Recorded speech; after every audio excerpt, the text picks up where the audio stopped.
Hello, welcome to Secure Talk, your trusted source of information on the latest threats, trends, tools, and technology related to cybersecurity and compliance. Join our hosts as they discuss a wide range of topics and speak with leading cybersecurity, technology, and compliance experts. Now is the time for Secure Talk. Hello, everybody. Welcome to Secure Talk. Secure Talk is brought to you by AdeQuest, your cybersecurity and compliance partner. My name is Mark Schreiner, and I will be your host for this episode of Secure Talk. Today, we're going to be speaking with noted cybersecurity expert Tom Kranz, who recently penned the book Making Sense of Cybersecurity. I'd like to let you know beforehand that at the earlier parts of the discussion, Tom had some issues with his Wi-Fi. There is a few times where the conversation gets cut out, garbled a bit. But as the conversation progresses and gathers momentum, the Wi-Fi improves. And I found that this to be a very enjoyable and also informative conversation about some of the aspects of cybersecurity that affect everybody and everybody should be aware of. I also would like to let you know that at the end of this discussion, you'll find out how 5 lucky listeners can get a chance, or will not just get a chance, they will actually receive a free copy of Tom's book or Tom's ebook. But to learn how to do that, you got to listen through those rough spots at the beginning and be patient, because there's lots of nice tidbits of cybersecurity knowledge and information, and a chance to get a free copy of Making Sense of Cybersecurity written by Tom Kranz. Tom, how are you today? How are you doing today? I'm great, thanks, Mark. Thank you much for having me on. It's my pleasure. And if I understand correctly, you're living in Italy right now. Is that correct? Yes. We are tucked away up in the mountains, the Italian Apennines up in the north of Italy. So weathering COVID and all sorts of other madness at the moment quite nicely, because we live out in the middle of nowhere. It's quite handy. Which is probably a safe place to be, though Italy did get obviously hit really, really hard last year at the outset. How are things going over there now? It's not been too bad over the last few months. They've just announced some new restrictions coming in today. Actually, they got announced today. So they're limiting travel within regions. They're closing some of the big sort of shopping centres at the weekends. But it's very, very rural where we live. So it's about a 30-minute drive down to our local major town. I say that, if you can imagine me doing little speech mark symbols with my hands at the moment, because our major town only has about 1,200 people in it at this time of year. Wow. So there's lots of little small stores and things like that. Sounds awesome. Sounds really great. Just out of curiosity, and this has nothing at all to do with cybersecurity, but I did take a look at your bio. So why not? It's on your bio. I think it's fair game. And we'll get to your book and your professional experience in a second here. But apparently you what do? You rehabilitate a collection of rescue dogs and cats. What's that about? Yes. Why that, and why in Italy? I'm trying to connect the dots here, man. I know there's a pattern here somewhere, but yes. So I have 3 kids. They're all grown up now. I had kids very young, and all of the kids are on the autistic spectrum, and I'm on the autistic spectrum as well.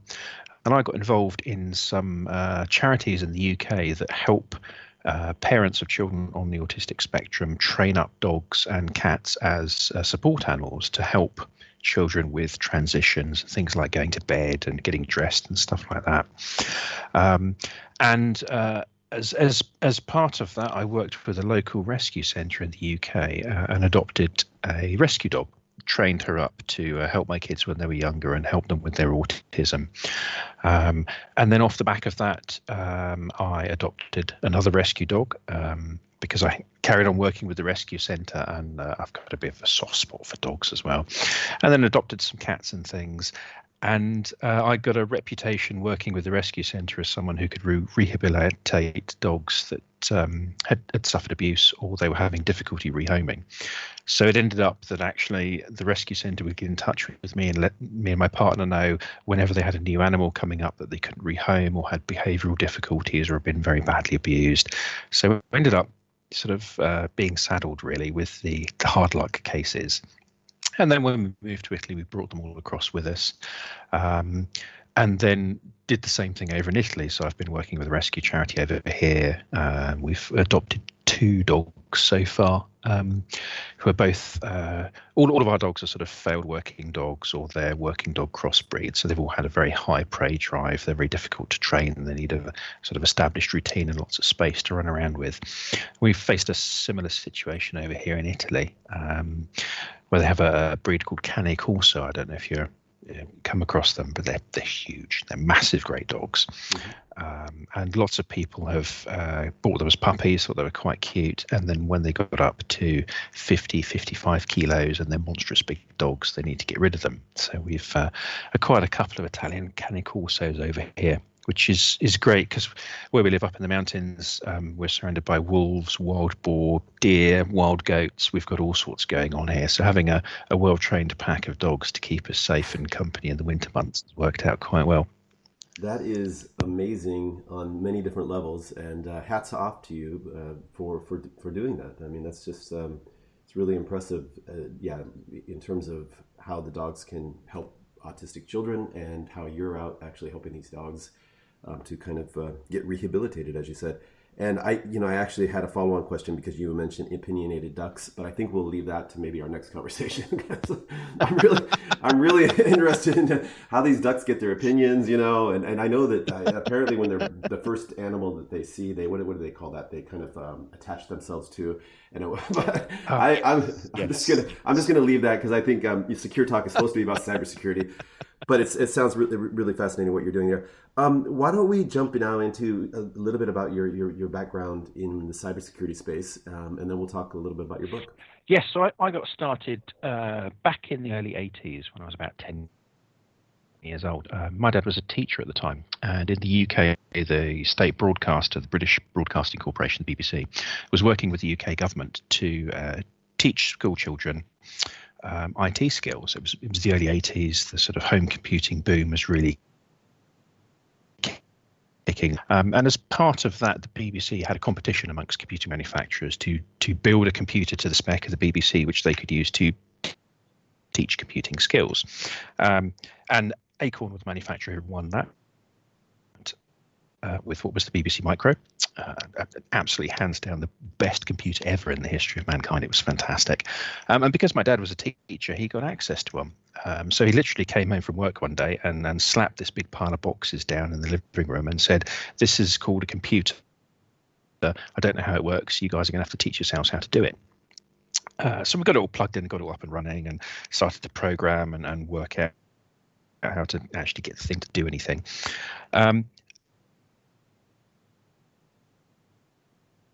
I have into sort of 10, 11-year-olds do when they're given a computer, and got into copying games. I didn't have much pocket money at the time.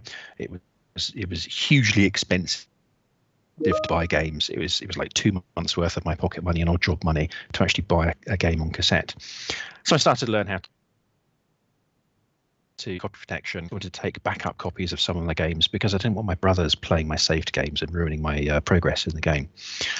And alongside that, I found out that my dad had brought home this thing called a modem, and read through the instruction manual and discovered you can actually dial up other computers, and then you could send messages to people and you could upload and download software. And that really opened my eyes to sort of how computers could be connected together, how you could really get under the covers of a computer and then share information with other people as well. At the time, the UK state telecoms company, British Telecom, had a system called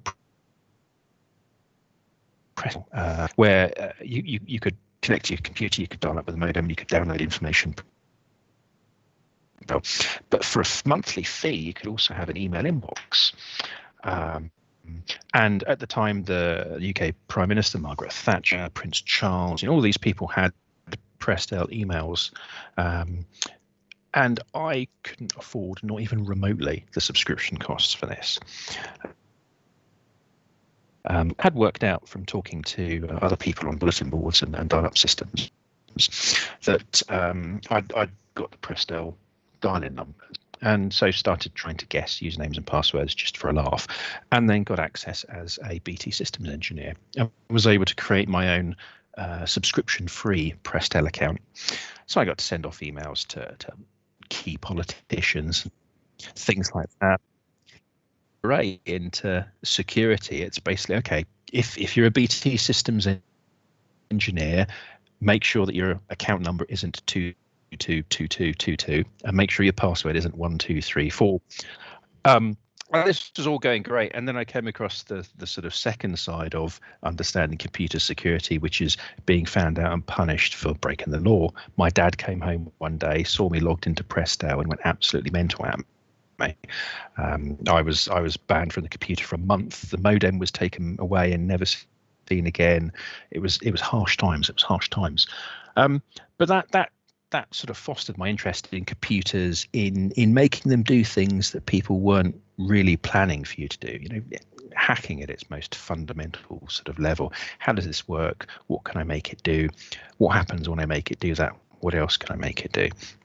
And that kind of launched my career in IT, but then also closely coupled with that, a career in IT security, because it's once you know how things work and you know how you can build solutions and quite complex infrastructure from them, the next question is, well, if I can see how to break that, other people can see how to break it. So how do I make it secure? How do I stop people like me doing the usual sort of stupid stuff that I would do when I start playing around on a system?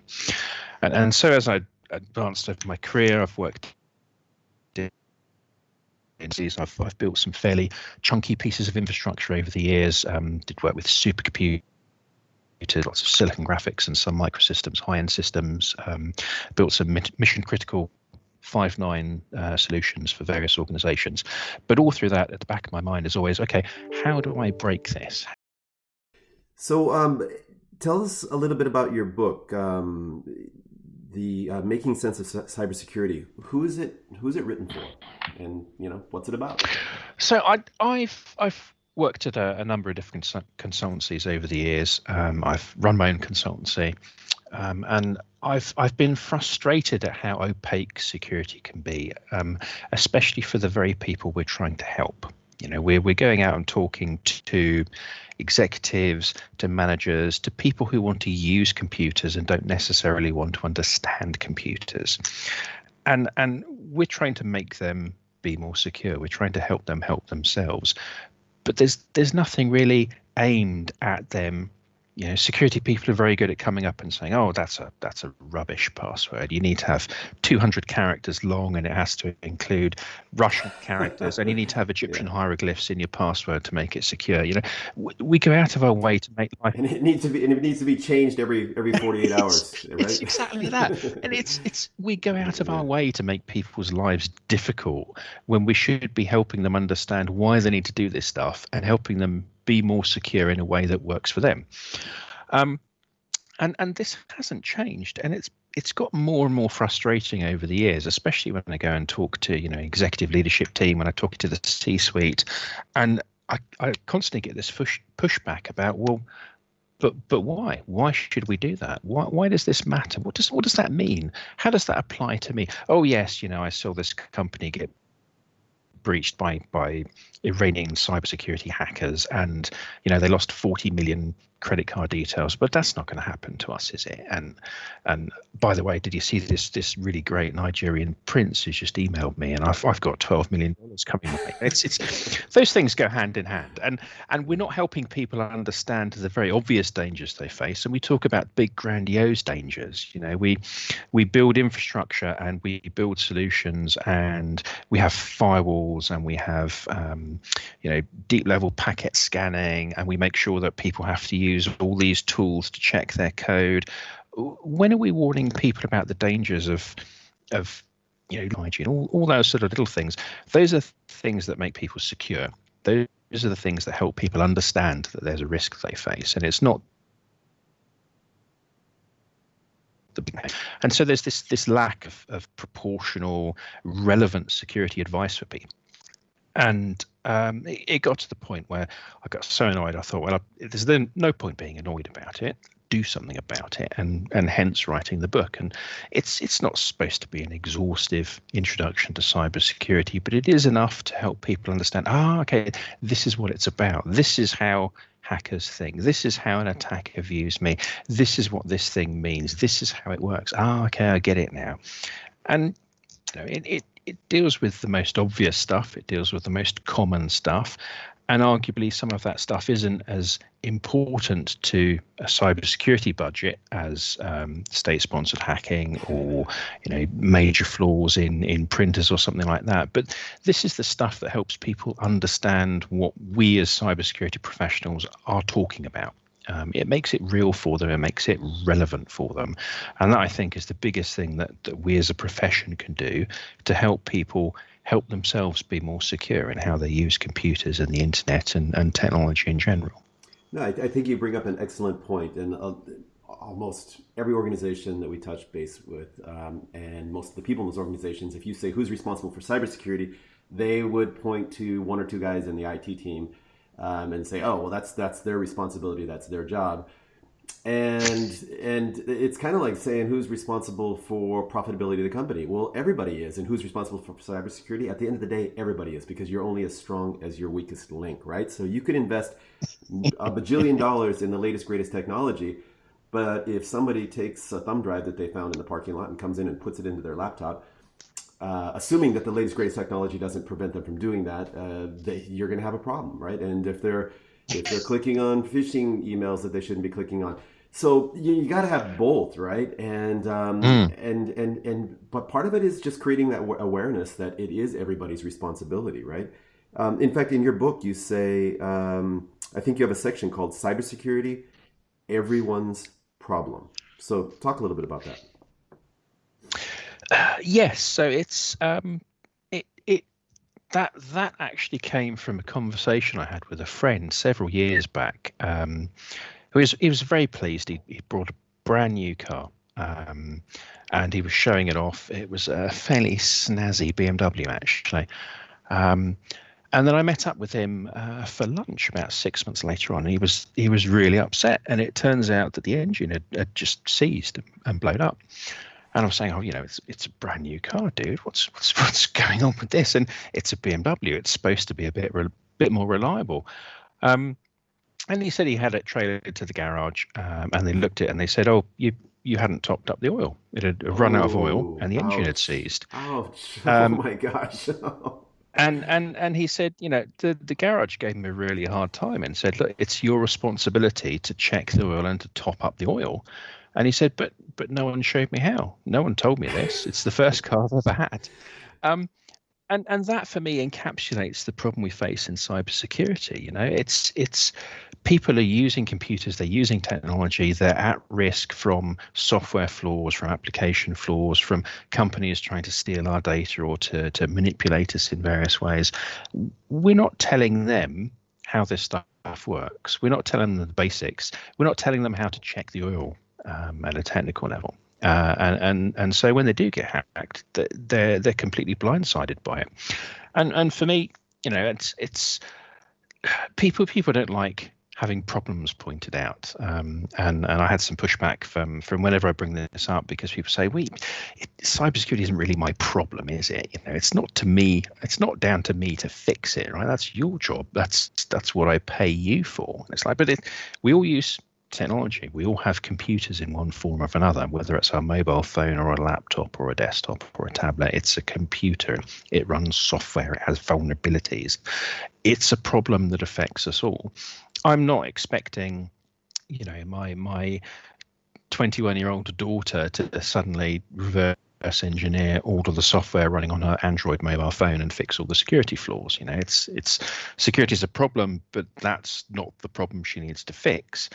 But I do expect her to have some sort of anti-malware software running on there to understand how attackers can inject malware into her applications, to have some sort of ad blocker there to stop malicious adverts running up and stealing data from her mobile phone.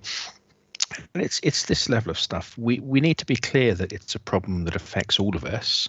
And then the next stage is to help people understand, right, okay, and there's things that you can do to help yourself, to protect yourself. It's nothing's, if we've moved through those stages of realization, unconscious incompetence, that's where most people are. They don't know that they don't know about security. And then we move to conscious incompetence. They understand that they don't know much about security, but that it's a problem for them. And then I want to help people take them through to conscious incompetence, conscious competence, where they understand, okay, I understand a bit of this, and I can do some stuff to fix some things, and I feel in control again. I feel like, this is not something that's going to blindside me.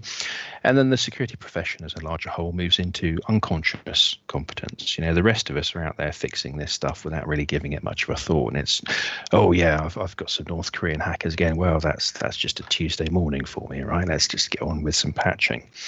But it's helping people get past that initial stage of, oh, is there a problem, and does it affect me? And then helping empower them into the next stage of, I know how to deal with some of that. I know how to manage that and protect myself, while leading them through to and this is what the rest of the cybersecurity industry is here to do. We're here to support and help people with the wider issues and help bring them through that acknowledgement, that level of empowerment and understanding.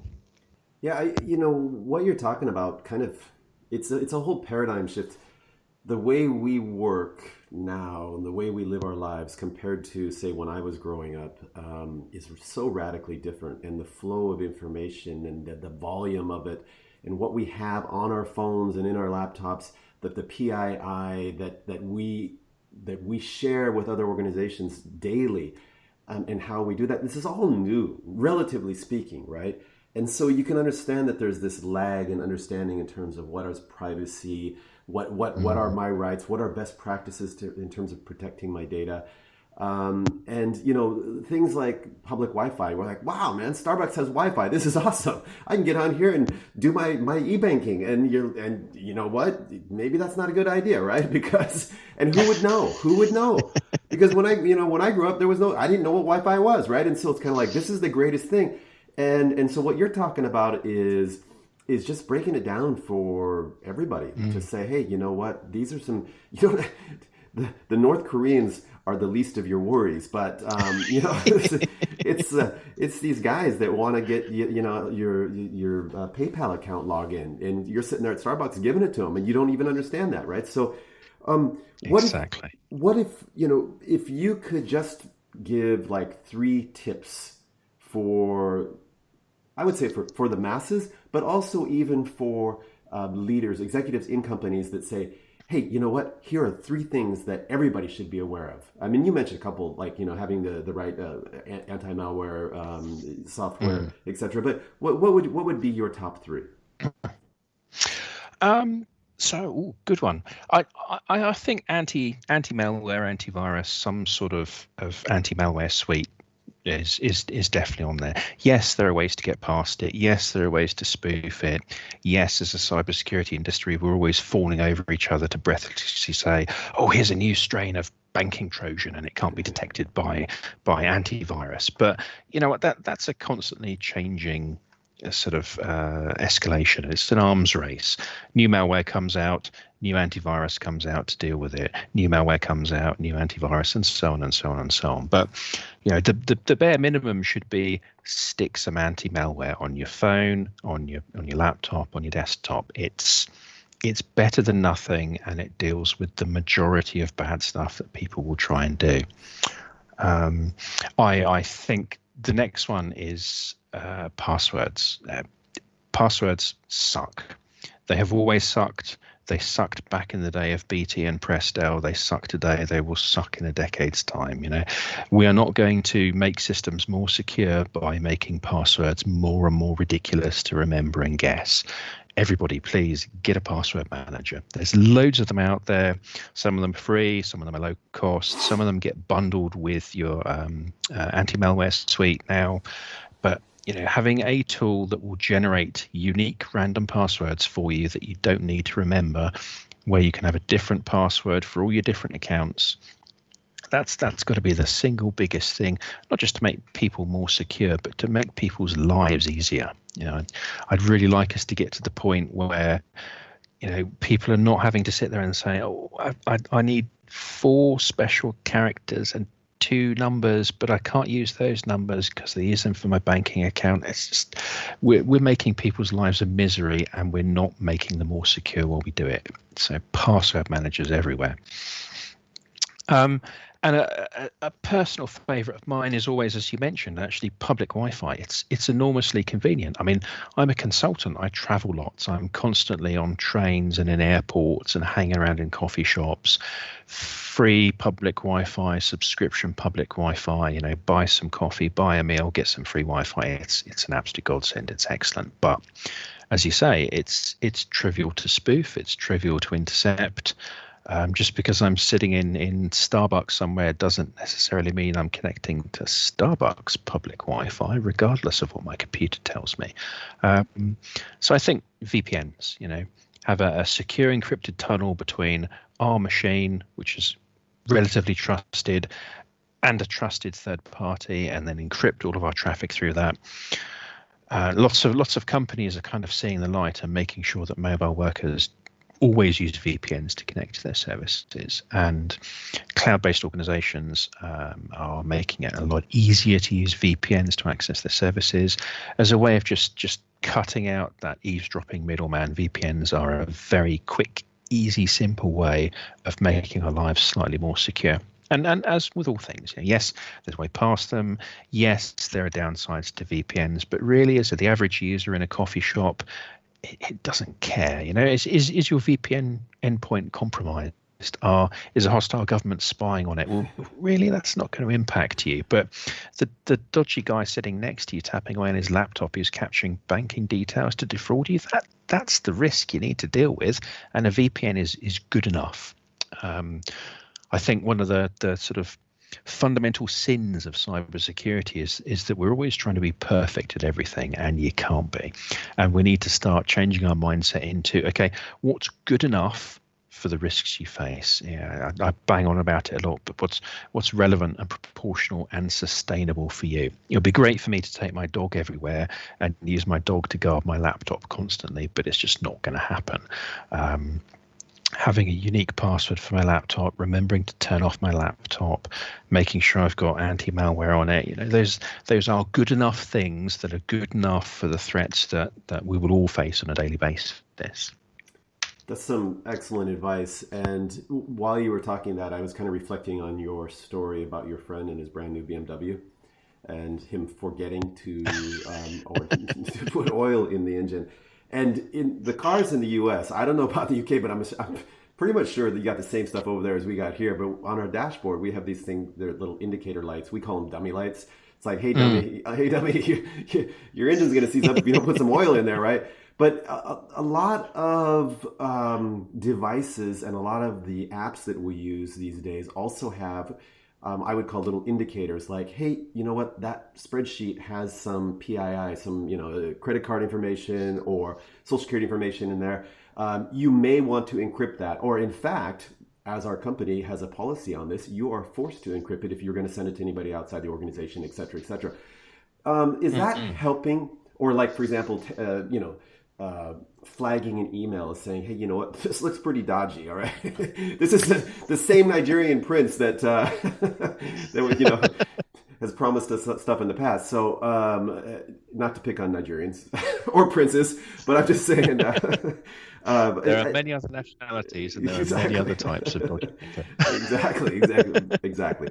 But are these type of flags and alerts, are they helping, or are they getting just kind of like, is it creating noise and people are just ignoring them?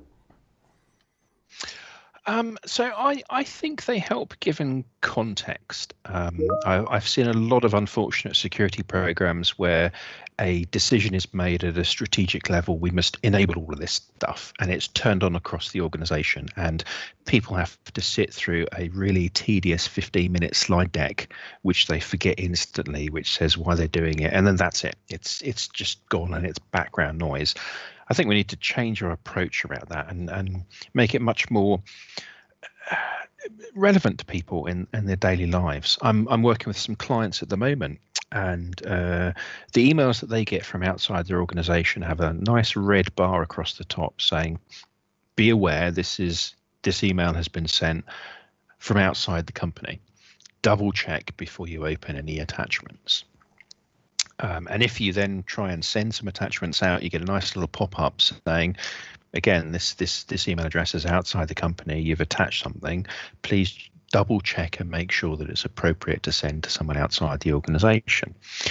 And that works hand in glove with all of the back-end cybersecurity systems that analyze outgoing data for PII, that look for incoming malware that's embedded in attachments and things like that. So they have a whole training system where, rather than forcing people to sit through a slide deck, they have someone come and actually talk to them and explain this stuff, and explain it in a way that is personal. It's not here comes the auditor and he's going to lecture us for 30 minutes about how much we suck when it comes to letting through email viruses. It's someone who comes in and talks to these people as peers and tells them stories about, well, this is how attackers send you viruses. This is how people steal data from a company. This is what these systems are in place to stop doing, and this is how they work, and this is what we do behind the scenes to help you with it. It's much more relevant to how people work. I know Google have looked at removing the padlock from the URL bar from Chrome, and they floated that idea quite a few times. And their argument has always been, well, it's kind of meaningless to people. People don't look at it. And I've always had issue with that, because it's like, well, you're not explaining to them why they should. You're not telling them how they should be checking the oil, or why they should be checking the oil, or why it's important that the engine has oil in the first place. You're just flashing a light in their face and then having a go at them when they get it wrong. This is an education. We're not supporting people by doing this. We're punishing them because we ourselves are not doing a good job of explaining and educating and supporting. Realistically, it's our fault that people are being caught out by this stuff. It's not theirs. And so I think all of these systems in place, these alerts, these warnings, they're not obtrusive, they're not obnoxious, they don't stop you doing your day-to-day work. But as long as people are properly educated and supported as why this is happening, what it means to them, and not in a fearful way. It's not like you get people together and say, right, so here's Bob, and he clicked on this email and he downloaded a Trojan, and this is what happens. Bob, you're fired. Throw him to the lions. That doesn't really help anyone. That's it feels good. As if you're Bob's manager, it feels really good, man. And it does feel like, as an industry, we thrive on this fear. It's almost like we can't get budget unless our executive team are really scared. Right. We can't get change across the organization unless our developers and engineers are really scared. We're not going to get users to do what we tell them to unless they're really scared. And then you look at how we interact as an industry as well, and it's the stories people tell, the articles that get the most coverage in the security press are always about the huge juicy hacks, the ones that have involved nation states, or that have involved criminals or guns or smuggling or drugs, or an insider who betrayed his colleagues. It's all about spectacle and fear, and none of it is actually about helping people understand this is what goes on. This is how attackers work. This is how this stuff plays out. And at some level, we've seen this, waxing philosophical for a moment. We've seen this in our lives at a much broader basis recently. But if people just become immune to it, they're just like, yeah, okay, so this number of breaches and this number of credit cards being stolen, it's just numbers. It doesn't really affect me. And that, I think, is one of the biggest dangers that we as security professionals face, is that the people just get fed up with it, and they just start discounting what we say to them, because it's like, yeah, the Sony PlayStation network was down for weeks. Well, I don't care. I play Xbox. Yeah, this company had 48 million credit card details stolen. I don't care. I don't shop with them. Oh, there's a guarantee from my credit card company that they'll reimburse any stolen data. It doesn't really matter, And at some point, this fear, we have to keep on ramping up the fear. It's like, well, they didn't just steal their credit card details. They took their pets as well, and they're holding their pets to ransom. And that could be you. If you reuse your Hotmail password, that'll be you. Mark my words. It's just it just runs out of the power to compel people to do what we want them to do. And we're kind of reaching that tip point. We see with big password breaches that a huge percentage of passwords are able to be reused across multiple accounts. It's because people have just given up trying to generate unique passwords and memorize unique passwords and use a different password each time. And they just sort of shrug and go, yeah, but yeah, it happens all the time. How bad can it be? It's not going to affect me too much. I don't really care. Yeah, you always keep on saying that my car will catch fire if my password is reused, but it's not caught fire yet. I don't believe you. We need to get out of this mindset of scaring people. There's enough scary security stuff going on in the real world without having to conjure up issues to compel people to comply with the latest policy that we've spewed out on them from our audit department. We need to be really thinking about helping people understand and helping them come to the right decision based on helping them understand what's going on. I want people to come back once again to the car analogy. I mean, car manufacturers don't go around telling us how engines are seizing up left and right and cars are exploding, and you buy a car and they're like, here's your manual, and here's what you're gonna have to do. You're gonna come in at 10,000 and whatever every 2,000 miles for your oil change. They kind of let you know, and then they kind of send you alerts and let you know. And as you're saying, it's an education process. Now, cars have been part of our culture a lot longer than IT and IT security. So a lot of us kind of just kind of second nature know this, or we've heard, certain things that we should do, but still, it doesn't matter. I mean, in any kind of equipment or appliance that you buy, there's a manual and there's, information and alerts and things like that. And I kind of think that you're right. People are getting this kind of, what's the word? Incident fatigue of hearing all these different horror stories. And they just want to really, what do I need to be worried about? And you gave some really good advice earlier about public Wi-Fi, password hygiene, and using a good antivirus, anti-malware type of application. That's like basic stuff. I can go take care of that right now. I'm not going to go to war against the North Koreans. I got too much going on this week. Okay, but yeah. So hey, Tom, I kind of have the feeling we could go on and talk more and more, but we're in fact your Wi-Fi signal is markedly improved, and so I'm really enjoying the conversation. But we're running out of time here. If people wanted to get in touch with you or find out more about you or read some of or find out how they can get your book and so on, what's the best way for them to do that? Probably the best place, my website, tomkranz.com. Or else siliconbunny.com, which has been around for decades and decades. Both those have contact details and stuff on them. They've got links to my social media accounts, to my book, to my LinkedIn profile. I'm not one of those people who bangs on about this stuff and then just goes and buries my head in the sand. I practice what I preach. I want to help people understand security. I want them to understand how to make themselves more secure. So I'm always more than happy to talk with people via email, via instant messaging, online on social media. If you've got questions, even if it's just, Tom, I think you're full of nonsense because I saw someone's car explode after they reused their password. I know it's true. If there's someone out there, I want to talk to you about that. I want to hear that story. And equally as well, I'm very happy to share my experiences and what I've learned from building a career out of this stuff. If people want to talk to me about how to get into cybersecurity, how to understand more about cybersecurity, it's I firmly believe that part of our role is to educate people, and part of our role is also to give back to people. There's a new generation of people, especially now with people losing their jobs. There are people looking at, I want to get into cybersecurity, I want to get into IT security. How do I do that? There's a myriad of ways of doing it. There's more than enough North Korean hackers for us to deal with across the different organizations. So very, very happy to help people with any of that. Excellent. And I will make sure that I put links to your sites and also some coupons for your, I think we get 5 free copies of your ebook. Those will be in the description to this episode in the SoundCloud site. And I also, in fact, I would really, I've enjoyed our conversation.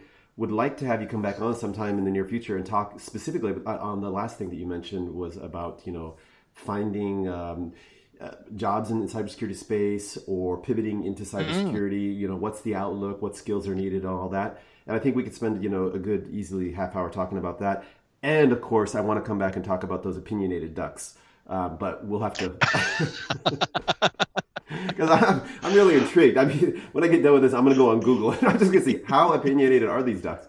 But anyway, if they're Italian, I can imagine Italians, they tend to be more opinionated, so.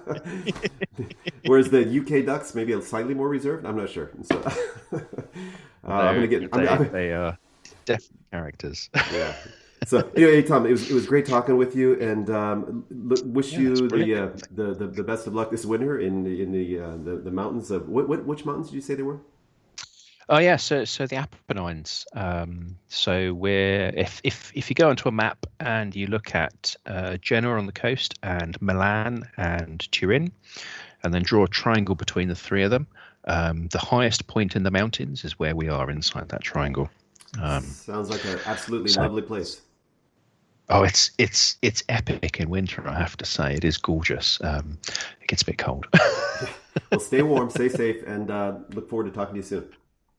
Yeah, that's fantastic. Thank you very much, and I'd love to come back and have a Hello, welcome to Secure Talk, your trusted source of information on the latest threats, trends, tools, and technology related to cybersecurity and compliance. Join our hosts as they discuss a wide range of topics and speak with leading cybersecurity, technology, and compliance experts. Now is the time for Secure Talk.